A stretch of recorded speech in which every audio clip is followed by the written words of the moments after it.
Depois a gente continua essa comunhão de mesa, né?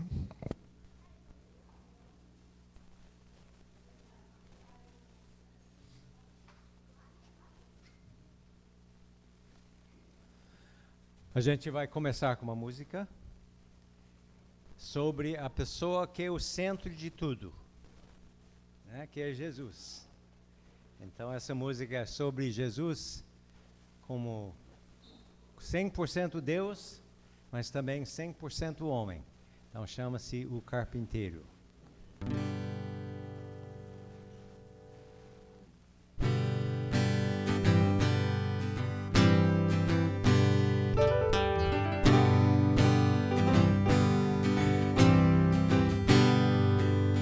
Braços musculosos, de tanto trabalhar, um homem forte, sem medo da morte, o carpinteiro.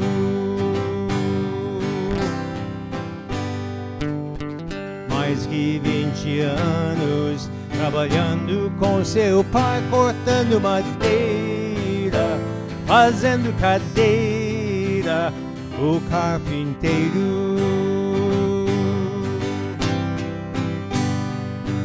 Vivia em nosso lugar, passando que todos vão passar.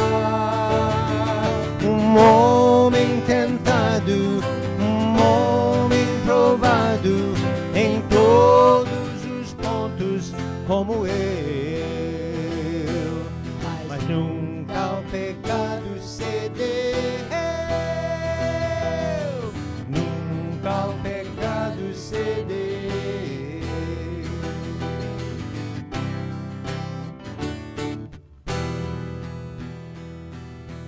Tomou um banho frio, sentou-se pra jantar numa rude mesa, nenhuma riqueza, o carpinteiro.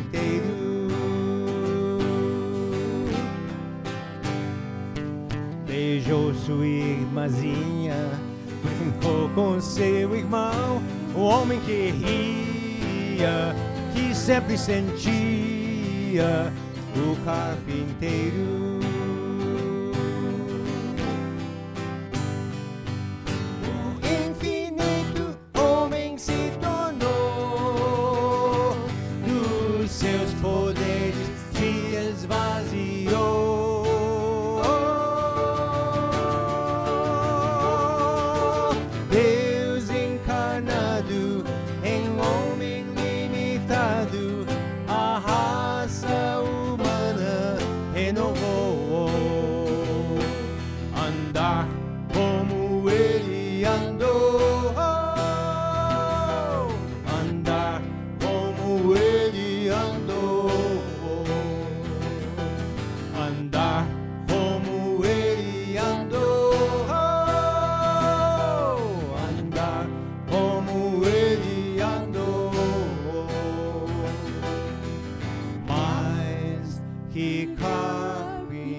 Boa noite, irmãos e irmãs. Acolhemos a todos vocês e saudamos na graça e paz de Jesus.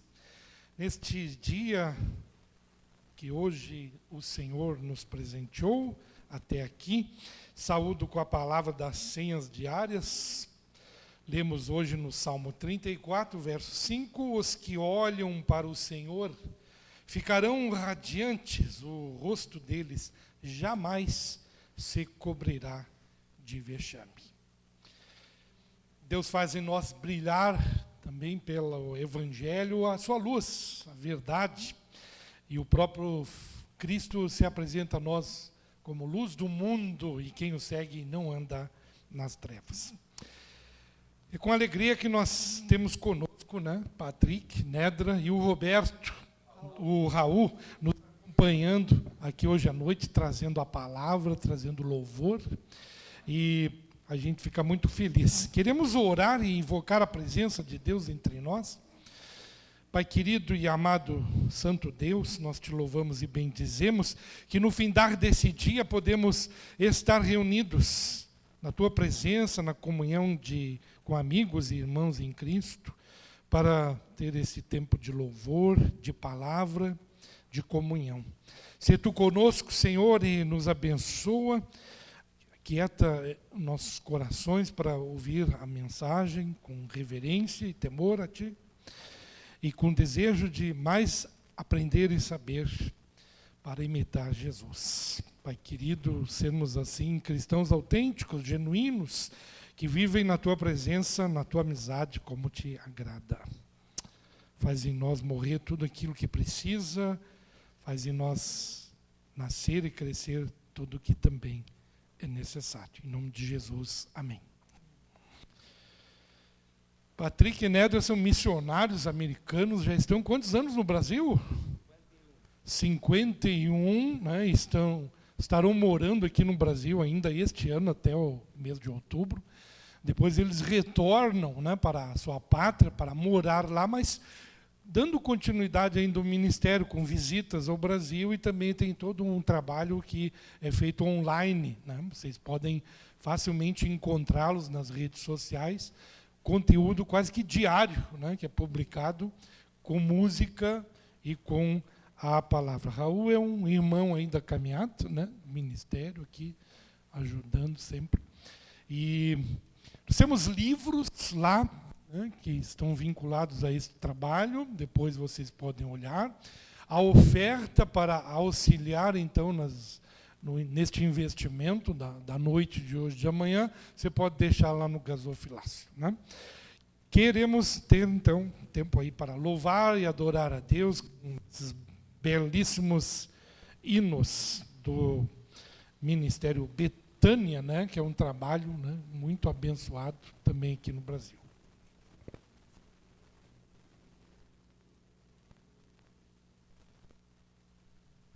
Muito bem. Então, talvez só para vocês saberem um pouco mais de quem somos aí, como foi falado, somos norte-americanos. Nedra, minha esposa, fala que somos brasilicanos nessas alturas. É uma mistura, a gente não ainda tem sotaque, coisa assim e tal, né?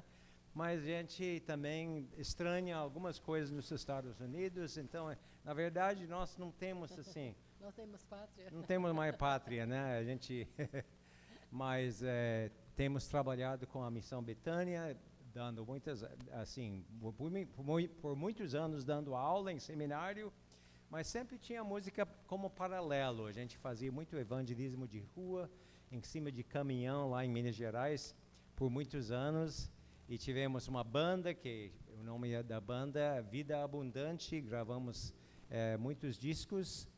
E a gente tem essa... Aí, em 95, a gente sentiu de Deus de chegar aqui no Sul, né, Nélia? A gente viu que era menos evangelizado. E a missão nos enviou para cá, e a gente tem trabalhado aqui desde 95, ajudando a implantação de algumas igrejas, e a gente continua com a música, e aí... apareceu a oportunidade para a gente escrever. Então, a gente vai falar um pouco mais sobre... E temos 2 slides da família, se quiser. Tem os slides da família aí? Pode colocar. Vamos aqueles ver. 2 aí. Fala da família aí, Nélia. A gente veio ao Brasil com uma filha de 2 anos. E depois, Deus nos deu mais 3 mineiros, da Gema. E hoje, quase todos voltaram para os Estados Unidos, então, dos 4 filhos, 3 moram lá, uma fica em Camaquã, com um neto, então, essa ficou aqui. Mas os outros, todos estão lá, a gente tem agora 12 netos, e Deus nos abençoou com 3 bisnetos. Então, se pode ver que estão nos chamando. Vem para cá. Então, ali aí a turma... é uma parte da turma, e tem outro slide que é do filho que não mora perto das irmãs. Mas E é a isso nossa aí. filha casou com um gaúcho, não é? Lá de Camaquã, né? Neval. Então, estamos aqui na informalidade, aqui hoje à noite. Eu espero que vocês não estranhem isso, né? A gente vai ficar bem à vontade. A gente, aquilo da palavra que vamos compartilhar vai ser feito informalmente e a gente vai sempre incluir músicas. Então, Deus tem nos abençoado com músicas, né? Então, essa música aqui, a gente vai falar hoje à noite sobre o cristão autêntico, né? O cristão saudável. E essa música é sobre o que é ser um discípulo, né? Então, aí vocês vão notar uma coisa, nossa música é meio country. É porque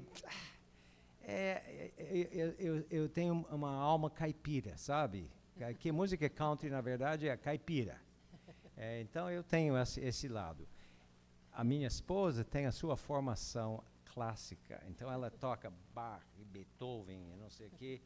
Aí, quando a gente começou a fazer música, ela tinha que se adaptar, abaixar o nível, vamos dizer, né?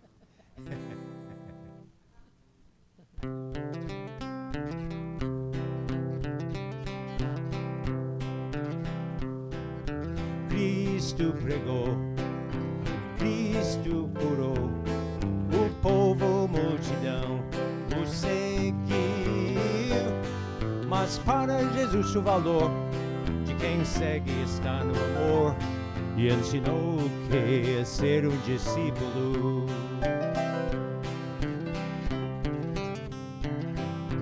Mais do que seu pai, mais do que sua mãe, o discípulo vai me amar. Ele leva sua cruz, o mundo não mais o seduz, e por Jesus sua vida é capaz de dar. Segue no sol, segue na chuva, segue de dia em noite escura. Quando tudo vai bem, quando tudo vai mal, sou ainda seu amigo principal. Sentindo-se bem, sentindo-se mal, o discípulo vai prosseguir, vivendo para me agradar, no mundo vai me glorificar. Jamais deixarei alguém que vive assim. Em inglês? Segue no sol, segue no... Pode cantar. Segue de dia em noite escura, quando tudo vai bem, quando tudo vai mal, sou ainda seu amigo principal. Agora em inglês. Follow in the sunshine, follow in the rainfall, follow in the good times and times that aren't so good at all. When you're feeling good, when you're feeling sad, so I'm still the best friend you've ever had. Agora vamos lá, cante. Segue no sol, na chuva, segue na chuva de dia, segue de dia em noite escura. Quando tudo vai bem, quando tudo vai mal, sou ainda seu amigo. Vamos fazer de novo. Segue no sol, segue na chuva, segue de dia em noite escura. Quando tudo vai bem, quando tudo vai mal, sou ainda seu amigo principal. Ainda seu amigo, ainda seu amigo, ainda seu amigo principal. Uhul!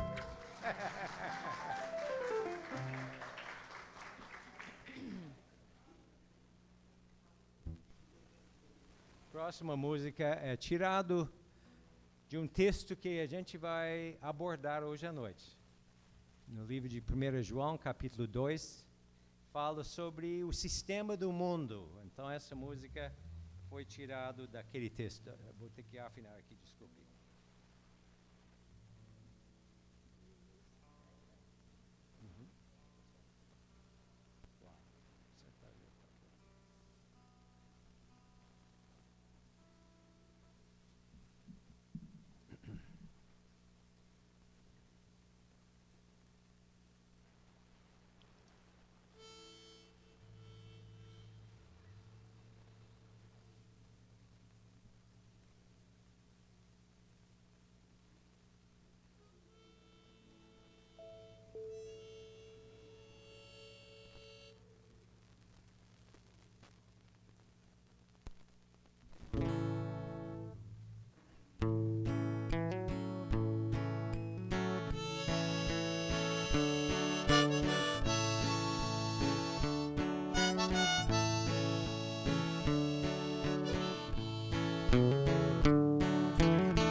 Um homem cujo nome é Salomão,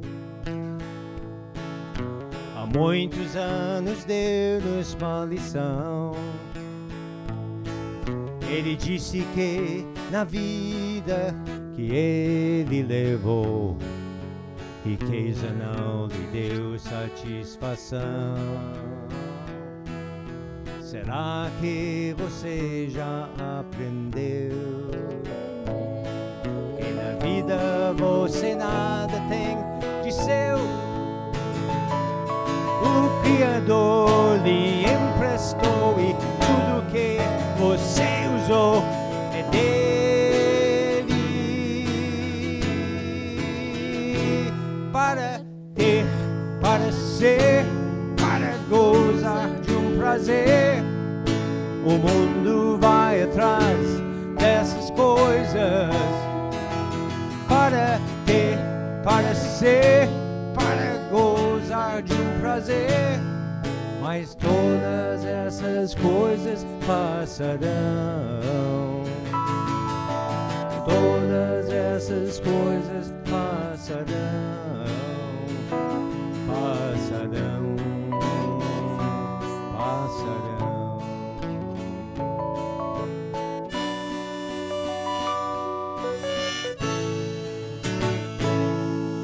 Status hoje todos querem ter, de ser o tal que manda e de ser chamado doutor, ou talvez o Senhor, seu nome no jornal aparecer. Mas quem usar o nome de cristão cairá nessa contradição. Quem quer ser grande no meu reino, seja humilde, seja um servo meu.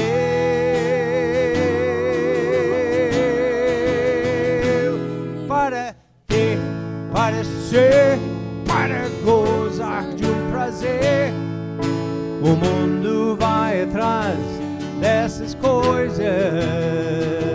Para ter, para ser, para gozar de um prazer, mas todas essas coisas passarão. Todas essas coisas passarão. Passarão. Passarão. Passarão. Passarão.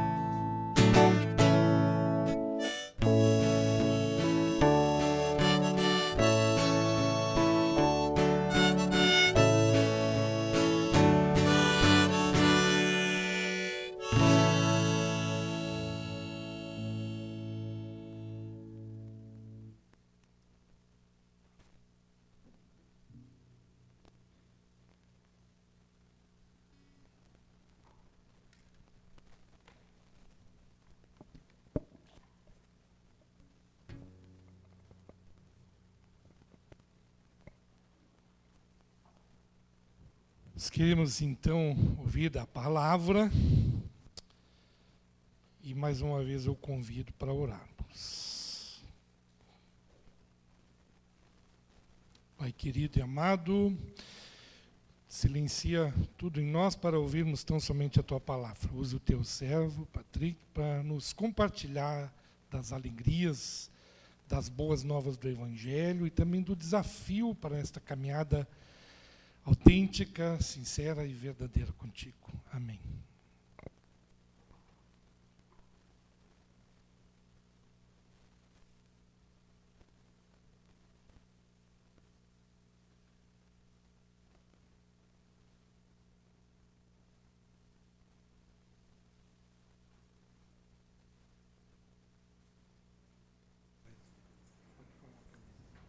Alô, opa, funcionando.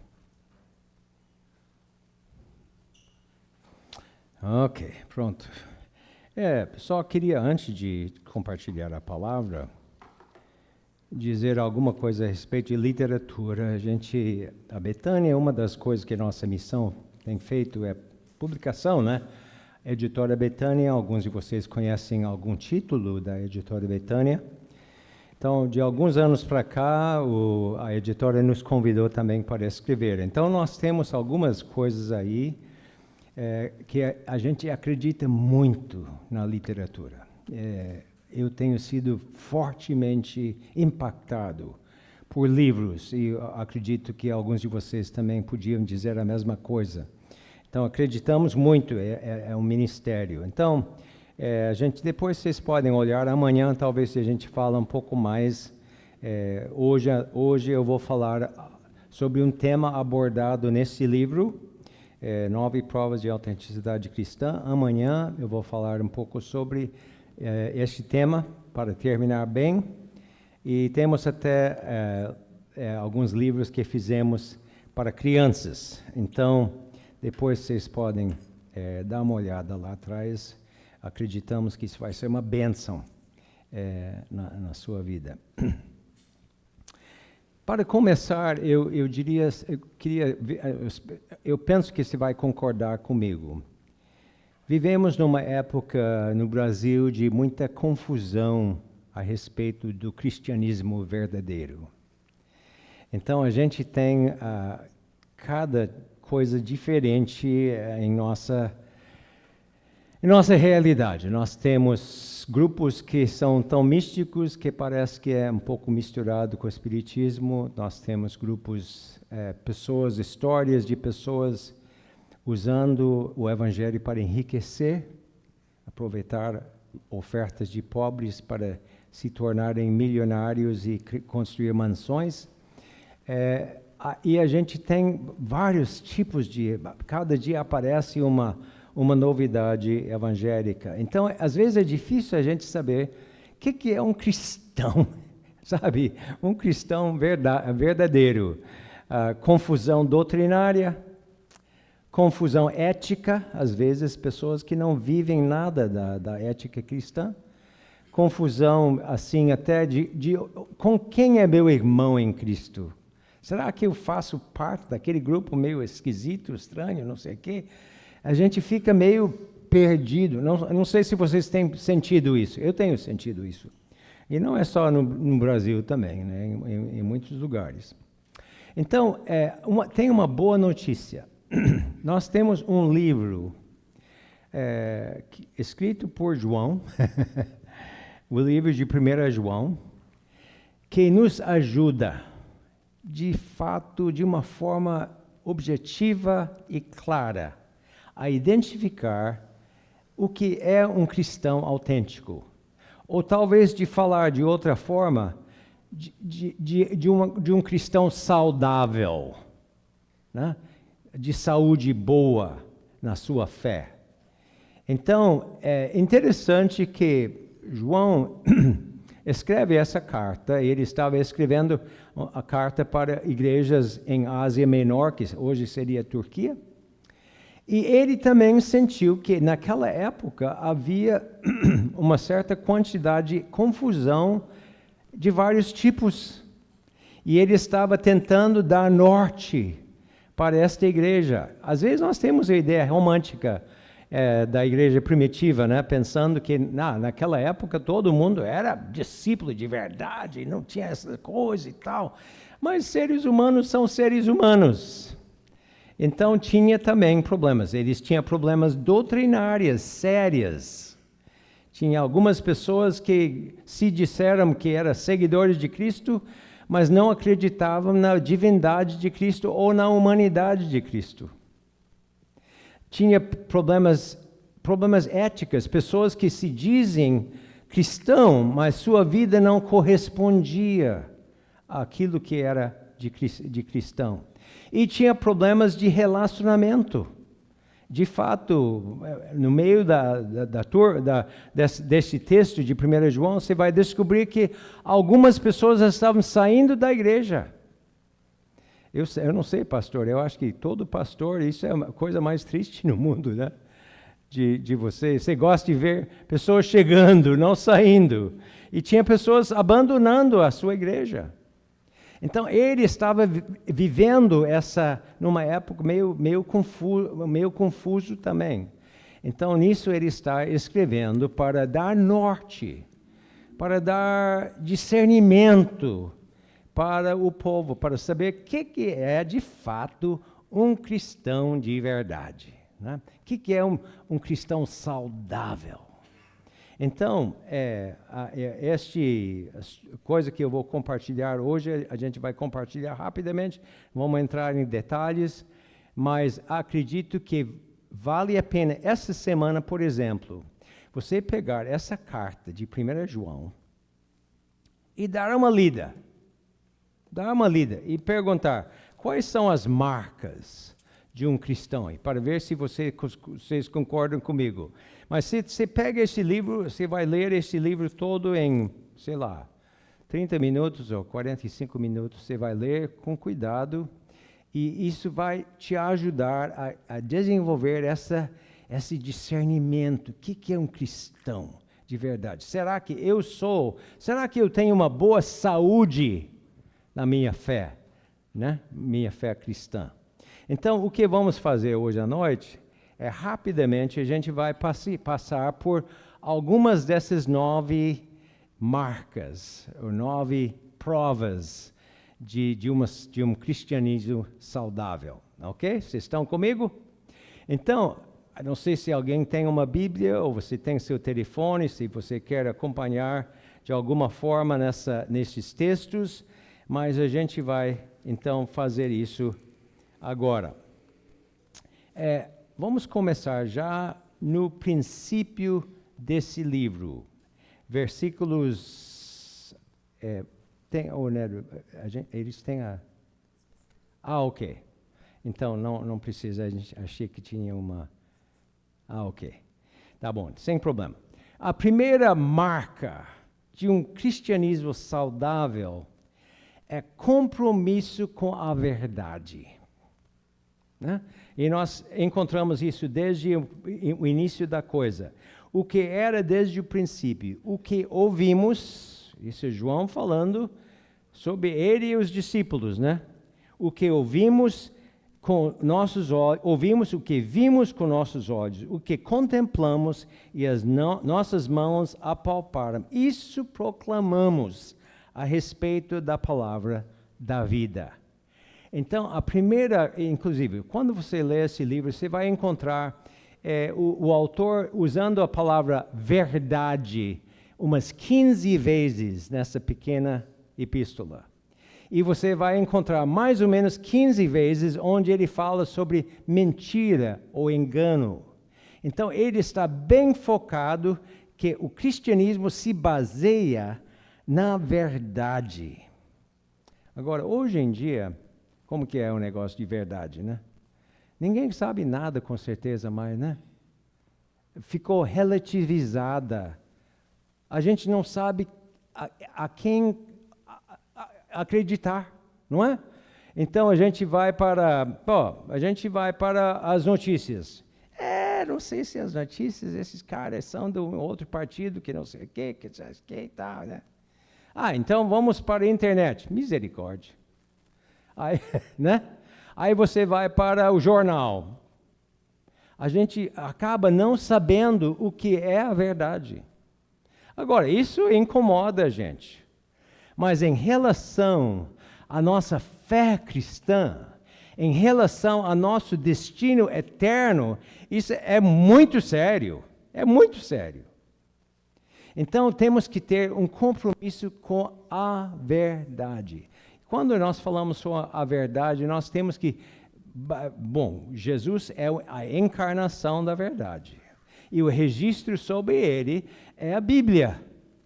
Então, nós temos que ter uma base bíblica para a nossa visão do universo, a nossa cosmovisão.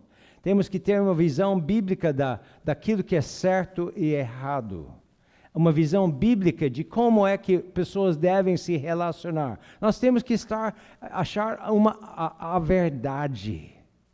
E nós temos a verdade, né? A verdade escrito aqui. Então, se somos pessoas saudáveis, cristãos saudáveis, nós temos um compromisso com a palavra.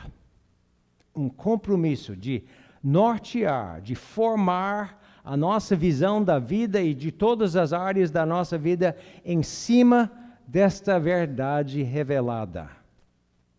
Então, não é minha verdade, nem sua.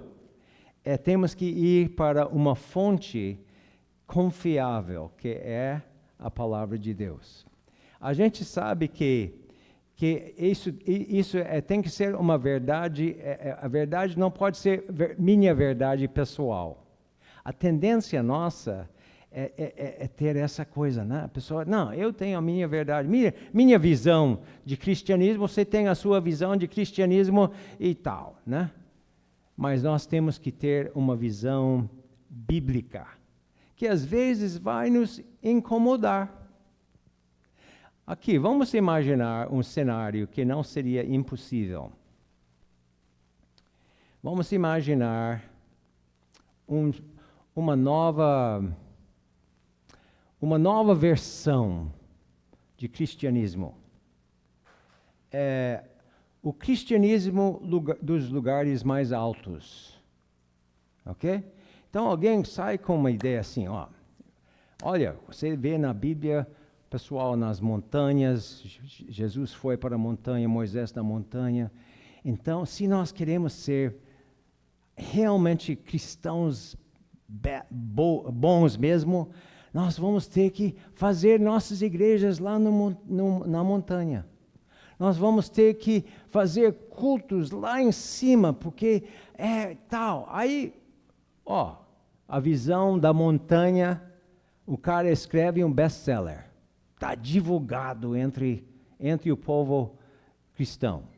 Aí tem uma das maiores igrejas da região, adotou a visão da montanha. Pastores de renome adotaram a visão da montanha. Aí a discussão entre os cristãos, o que você acha dessa visão da montanha?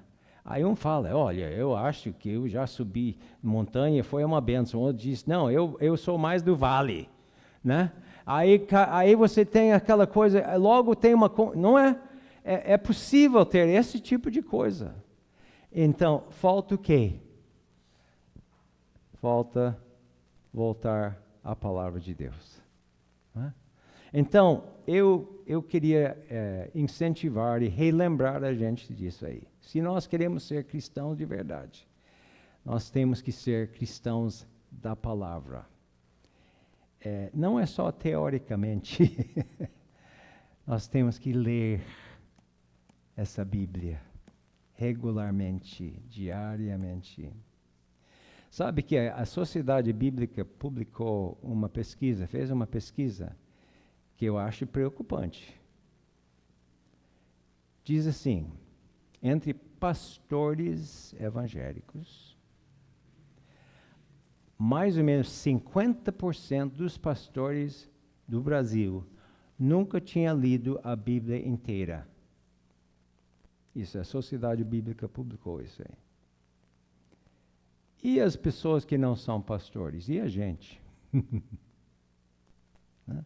Então, se nós queremos ser cristãos autênticos, nós vamos ser pessoas da verdade, da palavra. Temos um compromisso na leitura bíblica regular. Amém? Eu acho que essa igreja não fala amém, não, né? Não? Sem problema. Ok. Então, a primeira coisa, se eu quero ver a minha saúde espiritual, eu acho que uma das coisas que a gente vai ver, eu sou da verdade, sou da palavra. Primeira coisa. Aí João continua. Versículo 3. Ele disse: Nós lhes proclamamos o que vimos e ouvimos, para que vocês tenham comunhão conosco. Nossa comunhão é com o Pai e com seu Filho Jesus Cristo. Então, a próxima palavra que surge nesse texto é a palavra comunhão. Comunhão em duas direções. Você notou no texto, comunhão conosco, que seria no nível horizontal, e comunhão com Jesus Cristo, vertical. Então, nós fomos feitos como seres relacionais. Nós necessitamos de comunhão. Nós não podemos viver a vida cristã sozinhos. Não existe nenhum rambo espiritual, sabe? Aquele herói que sai conquistando, batendo e resolvendo. Não existe isso no cristianismo. Todos nós somos interdependentes. Em primeiro lugar, com Deus. Então, vamos olhar isso, né, em primeiro lugar. Um cristão autêntico tem um relacionamento pessoal com Deus. Eu sei que eu estava imaginando, nós temos 56 anos de casados. E o que ia acontecer se eu falasse com a Nedra um dia: olha, estou muito ocupado, muitas coisas para fazer hoje, e hoje eu não vou poder falar com você, tá? Mas eu te amo muito, tá? Tudo bem. Segundo dia: Nedra, tem uns negócios aí que apareceu, não estava pronto para fazer isso e tal. Eu não vou poder parar de conversar com você nem um pouco hoje. Aí vai passando alguns dias, umas 2 semanas, e o que acontece com esse relacionamento? Relacionamento morre. Relacionamento tem que ter conversa. Então, a segunda coisa, característica do cristão saudável, é que conversa com Deus. Não é? E escuta a palavra também, mas há esta conversa com Deus. Eu me lembro quando nós mudamos para o bairro onde nós moramos, lá em São Leopoldo, e a gente queria alcançar um vizinho lá na frente, o Rinaldo, né? E a gente... Ele assustava a gente um pouco, porque ele era, sabe, um cara forte. Ele falava meio assim. Aí, não sei, esse cara, quem é esse cara, né? E ele sozinho lá, morava sozinho, mas um dia a Nedra convidou ele para ir para um culto, e ele passou-se umas semanas, né? Um mês, não me lembro, ele converteu. Aí ele falou, aí eu me lembro, ele não tinha aprendido ainda a língua evangeliquez, né? Então ele não tinha assim toda aquela palavreada bonita que a gente usa. Aí ele falou, eu me lembro, ele falou: e agora eu estou falando com Deus o dia todo, eu vou falando com Deus, né? Isso é comunhão. Isso é aquele momento que nós separamos para estar com Ele. E cristão saudável fala com Deus. tem comunhão com Deus, escuta o que Deus tem para falar com o nosso coração e nós falamos. É uma boa coisa para dar uma checada em nossa vida, né? Será que separamos um tempinho? Por que às vezes a gente não faz? Né? Porque às vezes, provavelmente o seu pastor já falou isso algumas vezes. Você já ouviu isso de outras formas. Precisa separar um tempo para estar com Deus. Eu não sei porquê. Eu acho que uma das razões que isso pode acontecer é que a gente não surge um efeito imediato. Está entendendo? A gente pensa, não, agora eu vou separar um tempo para Deus todo dia, antes do café, depois do café, à noite, meio-dia, sei lá o quê. Aí a gente lê um texto da Bíblia e a gente faz uma oração e tal. E parece que eu tenho os mesmos problemas, eu não melhorei no meu comportamento, não tem muita diferença. Porque, olha, uma coisa desse tipo de relacionamento gasta tempo, às vezes, para surgir efeito. Eu comparo isso, sabe com o quê? Academia. Então, a gente vai na academia, eu e Nedra, vamos regularmente. Então, de vez em quando, alguém pinta lá uma pessoa nova na academia.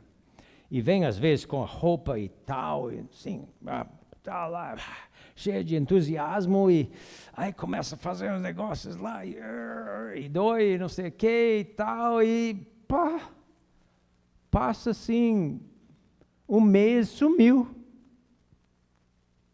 Porque esse tipo de coisa demanda continuidade. As disciplinas espirituais, que podemos chamar, né? Aquelas atividades que nós fazemos para desenvolver a nossa vida espiritual, a nossa comunhão com Deus, é como uma disciplina física, que demora um pouco para surgir. Mas se continuar firme, separa aquele tempo. Talvez seja 15 minutos da sua vida. Todo mundo tem 15 minutos. Quanto tempo, qual o registro que dá no seu telefone de quantas horas que você gasta no seu telefone? Então, a gente tem 15 minutos. Já pensou se começasse a fazer isso regularmente? E a comunhão, você vai falando com Deus, vai ouvindo de Deus, em silêncio. Quem sabe Deus pode até falar contigo, para você desenvolver comunhão vertical. Amém? Eu não estou dizendo aqui que todo mundo tem que ser aquele soldado de oração que ora 2 horas por dia, ou não sei o quê. Mas, no mínimo, a gente tem que ter um tempo com Ele. Amém? Isso é saudável. Terceiro, a gente vai agora comunhão com os irmãos. Disse aqui, no mesmo texto, eu disse, nossa comunhão, vocês também tenham comunhão conosco. Ele fala mais sobre isso, né? Então, a gente também precisa disso, o que vocês fizeram aqui hoje à noite. No meio da semana, rapaz, vocês estão aqui para estar juntos, para ouvir coisa boa, para fortificar a sua fé, que precisamos uns dos outros. A Bíblia é cheia dessa frase, Novo Testamento, uns aos outros. É cheio, não me lembro quantas vezes que fala sobre isso, mas a igreja fala, por exemplo, eu gosto muito das analogias que fala sobre a igreja, que nos ajuda a ver nossa necessidade. A igreja é família de irmãos. Se a gente não tiver esta comunhão com os outros, nós somos órfãos, solitários, e nós vamos morrer espiritualmente. A Bíblia fala também que somos membros de um corpo. Imagina se você cortou o dedo. que acontece com o dedo? Somos membros do corpo não como membros de uma organização, mas como partes de um corpo. Então, eu preciso de você. Você precisa de mim. Às vezes a gente não sente isso, mas precisamos. Porque nós somos influenciáveis. Nós estamos sendo influenciados toda hora por alguma coisa e às vezes não é coisa boa, não. Então, precisamos, um cristão autêntico é uma pessoa que tem um compromisso com um grupo de pessoas. Isso se chama igreja. Compromisso. Agora, a gente às vezes acha que ficamos decepcionados com os problemas das igrejas. Ah, mas essa igreja que tem as briguinhas ali, discutiu ali, que não sei o que e tal. Eu ouvi um líder de uma organização falar assim, ele falou mais ou menos assim, onde 2 ou 3 pessoas estão reunidas em meu nome, lá vai ter conflito. E vai ter, a gente pensa diferente. Então, eu tenho um compromisso com um grupo de pessoas, eles não são perfeitos. E também, se você achar uma igreja perfeita, não vai lá, você vai estragar o negócio. Né? Então, igreja, comunhão uns com os outros. É uma coisa que tem essa coisa, nós resolvemos nossas paradas. E em fazer isso, nós crescemos juntos. Nós nos tornamos mais parecidos com Cristo juntos. Amém? Está comprometido com a igreja? Amém. Vocês estão aqui, né? Coisa boa, né? Que vocês estão aqui esta noite. A gente vai pular algumas aqui. A conduta cristã, obviamente, em muitos lugares neste texto, fala que o que nós devemos fazer. Esta é a mensagem que dele ouvimos e transmitimos. Deus é luz, nele não há treva nenhuma. Se nós andamos nas trevas, nós não somos dele. Quer dizer, nós não somos salvos por comportamento. Nós não somos salvos por boa conduta. Nós somos salvos pela graça, sola graça, né? Que é um pilar, né? da fé evangélica, fé cristã. Nós somos salvos, nós não merecemos a nossa salvação. Mas, uma vez que Jesus entra em nossa vida, nossa conduta deve mudar. Certo? Não é? Deve mudar. Se nossa conduta não muda, tem algum problema com nossa fé. Né? Então, o 1 João está cheio disso aí. Então, não somos salvos pelas obras, mas a nossa fé deve produzir uma diferença. Não uma diferença cultural, mas uma diferença moral. Às vezes, o cristão tem certos hábitos diferentes, tem uma linguajar diferente, carrega a Bíblia, antigamente não carrega mais, mas carrega a Bíblia, vai nos cultos, fala, gosta de músicas evangélicas e não sei o que. São mudanças boas, mas são mais culturais do que morais. O que diferencia, a conduta que diferencia, é como nós tratamos nossa esposa e nosso marido. É que tipo de trabalhador eu sou lá na firma. Eu falo a verdade ou não? Eu sou uma pessoa comprometida com a moralidade sexual. Então, são essas coisas que devem mudar, né? Não somente nosso linguajar, mas a forma que tratamos. Eu tive uma conversa com uns 2 empresários lá em Curitiba um dia. E sabe o que ele falou? Os 2 falaram. A gente não contrata crente. Que crentes não trabalham bem. Oh, que coisa feia. Que coisa feia. E eles eram cristãos.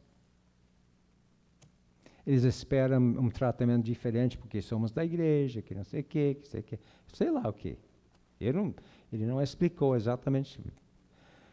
Mas o cristão, sua conduta, norteado pela sua fé, vai ser o melhor e mais honesto trabalhador que tem. Eu sei que na história de Martinho Lutero, né, que um sapateiro, se não me engano, chegou para Martinho Lutero e disse, agora que eu sou cristão, o que eu devo fazer? Disse assim, faça sapatos de excelente qualidade e cobra um preço justo. Né? Então, nossa conduta precisa acompanhar. Então, a gente tem que dar uma checada de vez em quando. Como é que eu estou? Como é que está a minha saúde? A gente vai no médico, ele vai medindo a pressão, ele vai medindo o colesterol, e faz a batida cardíaca e algumas outras coisas que eu não entendo, para ver como é que você está. Então, esse livro de 1 João é uma coisa para dar uma checada em nós. Agora, eu não estou dizendo que isso nós vamos ter em perfeição absoluta todas essas características. Às vezes a gente não vai ter, mas estamos, né? O médico olha nossa pressão, é 130 por 90. É bom. Agora, o ideal seria 120 e 80, né? Então, às vezes, nós não estamos acertando totalmente em todas essas coisas, mas essas coisas são presentes em nossa vida. Estamos trabalhando isso. Isso é sinal de que eu sou um cristão autêntico. A gente só passa mais umas rapidamente aqui, que nosso tempo está acabando, né, pastor? Outro é o amor sacrificial. Muito importante, inclusive, eu não vou falar sobre esse, mas o livro é recheado dessa palavra amor. E o amor ágape, o amor que ele fala aí, não é aquela coisa sentimental. É amor que é um mandamento a ser obedecido, chama de mandamento. É amor que se sacrifica para o bem do outro, e é ação. Não é aquela coisa de, eu amo tanto, irmão, que não sei o quê. Porque isso não funciona. Tem vezes que, uma história aí de Billy Graham, perguntaram a esposa do Billy Graham, muitos anos atrás, disse, olha, qual o nome dela? Ruth Graham. Perguntaram, a senhora já pensou em divorciar do Billy Graham? Ela disse, divorciar não, matar sim. Né? Então, amor tem os altos e baixos emocionais, mas o amor cristão se sacrifica para o bem do outro. O amor cristão age, não é teórico. Né?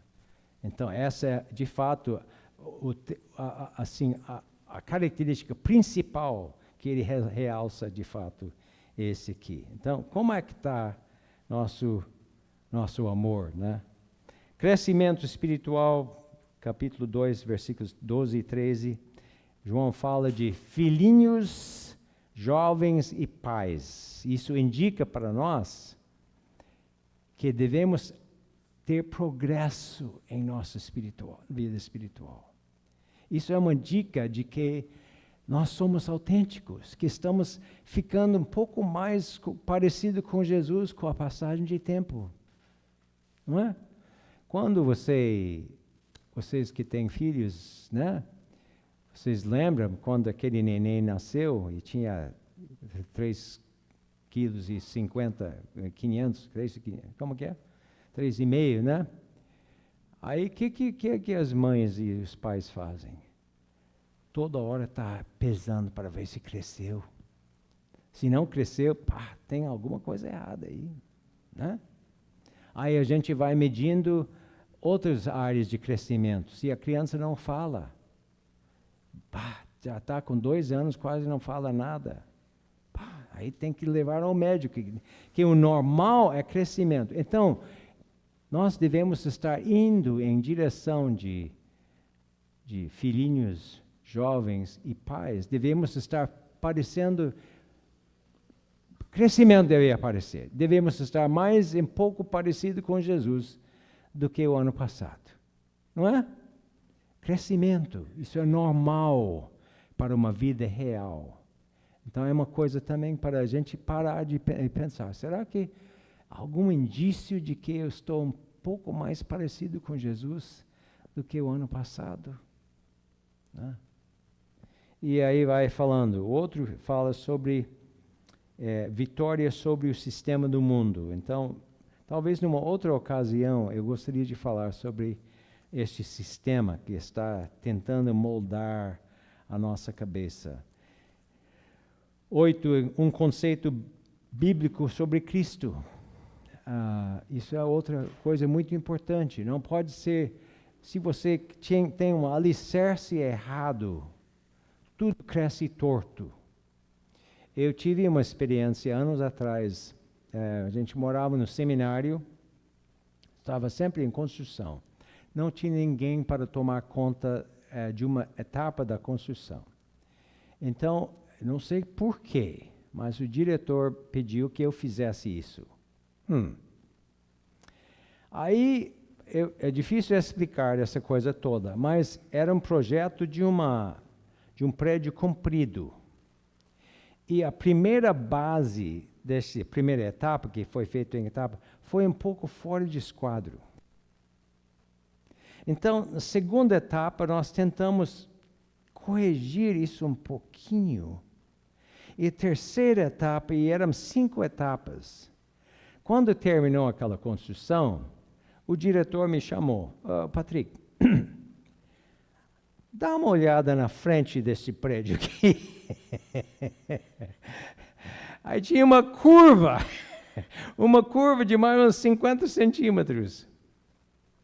Porque quando você começa errado, tudo fica torto. E a mesma coisa, se nós não temos um conceito bíblico de Cristo, todo vai sair torto. E por isso que nós temos grupos assim,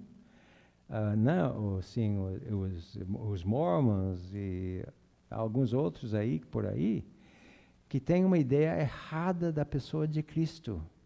E por isso sai tudo torto. Então, o que a Bíblia fala rapidamente sobre Cristo? Primeiro, Cristo é Deus, é divino, plenamente divino. 2, plenamente humano, 100% Deus, 100% homem. E ele é único.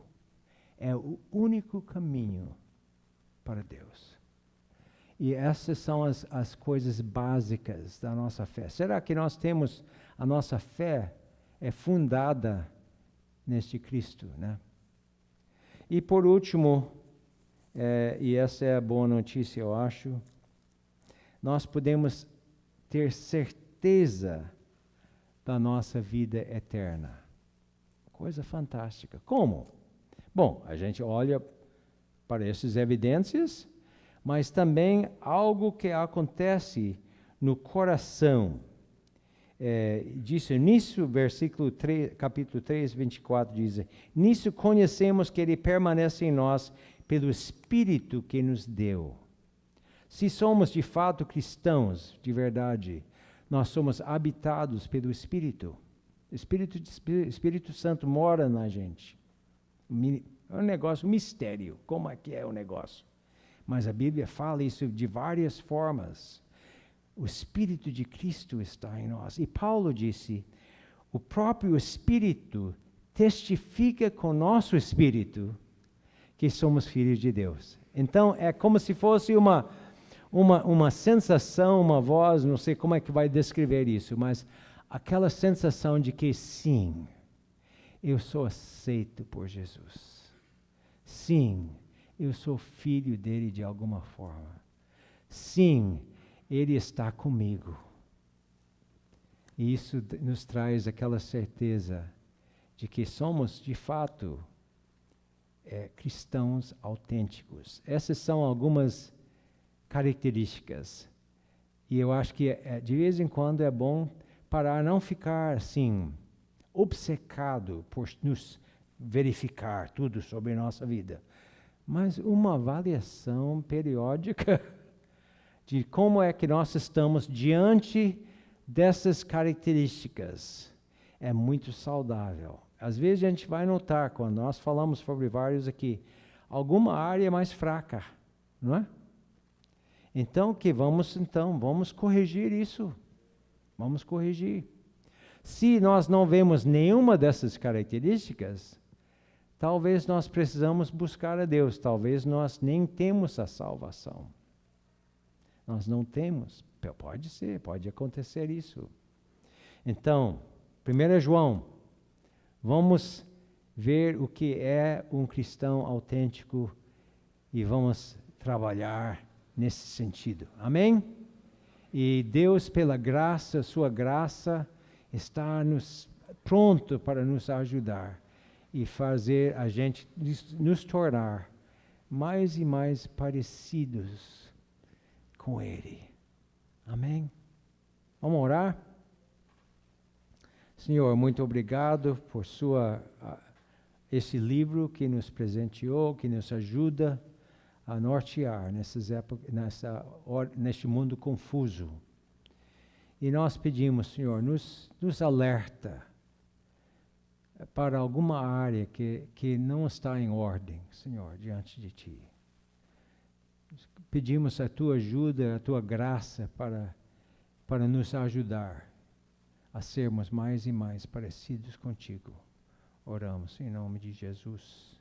Amém. Amém. Tem mais uma música, não sei se é depois. Amém.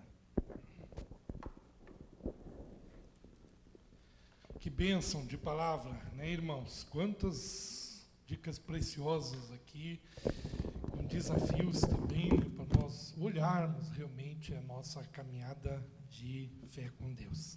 Nós vamos encerrar como começamos, cantando, louvando a Deus, né? Quando eles se preparam aqui, eu deixo os meus recadinhos. Lembrar de amanhã à noite, a segunda etapa desse nosso ciclo de palestras. E o tema da pregação de amanhã é para terminar bem. Né? A gente quer terminar bem aquilo que começa. Né? E Deus, isso tem promessa do Senhor que Ele concluirá a obra que Ele deu início na nossa vida. Nós temos que olhar atentamente as interrupções, aquilo que pode nos desviar do caminho com Deus. Então, queremos ouvir disto amanhã. Por isso, eu quero animar você também a retornar, voltar amanhã e trazer também o seu convidado. Convidar você, depois, dar uma olhada ali na biblioteca, na livraria, os livros que estão disponíveis para você adquirir. Convidar você para deixar uma oferta ali na saída, o gasofilácio. Convidar você para trazer, aqui o nosso Osterbaum já está pronto, né? E queremos agora colocar os doces, ovinhos, enfeites. Também pode trazer mensagens, cartas. No culto da Páscoa, as crianças vão poder lá pegar o doce. E as cartas e as mensagens nós vamos entregar aqui no asilo, aqui na casa de passagem de adolescentes.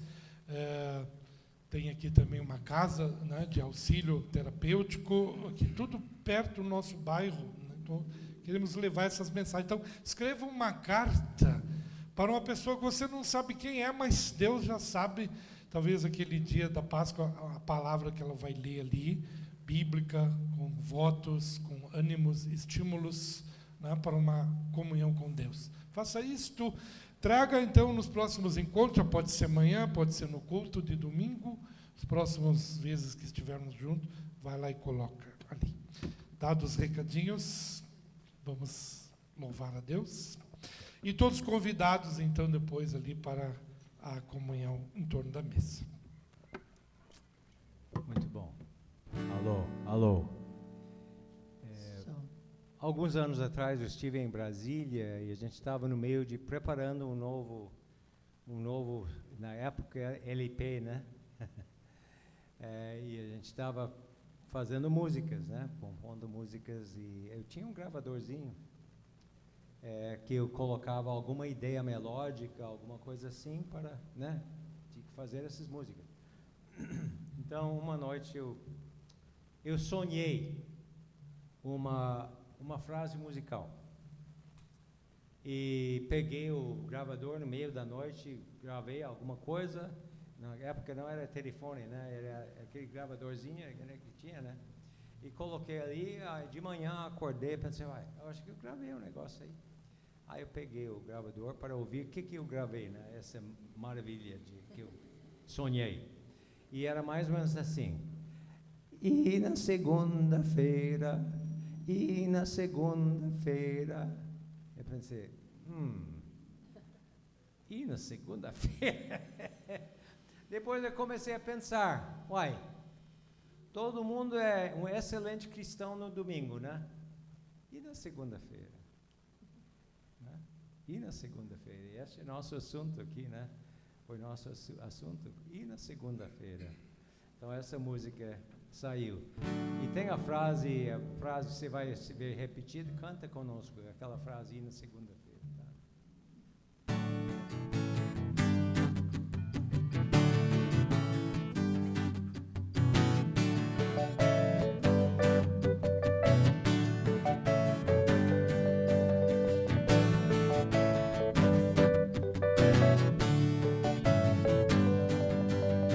E na segunda-feira, e na segunda-feira, e na segunda-feira você me amará. Vamos lá. E na segunda-feira, e na segunda-feira, e na segunda-feira você me amará. Sorriso espiritual, religião dominical, sentadinho no terceiro banco da igreja. Abre o cantor, aguenta o pregador, cumprimenta todo mundo na saída. Assim na segunda-feira, vamos lá. E na segunda-feira, e na segunda-feira você me amará. E na segunda-feira, e na segunda-feira, e na segunda-feira você me amará. Filho de cristão, segunda geração, fé de herança e de tradição, diz o amém. A vida não vai além das quatro paredes da igreja. Mas e na segunda-feira, vamos lá. E na segunda-feira, e na segunda-feira você me amará. De novo. E na segunda-feira, e na segunda-feira, e na segunda-feira você me amará. Agora é resto da semana. E na segunda-feira, terça, e na terça-feira, e na quarta-feira, e na quinta-feira, e na sexta-feira, e no sábado.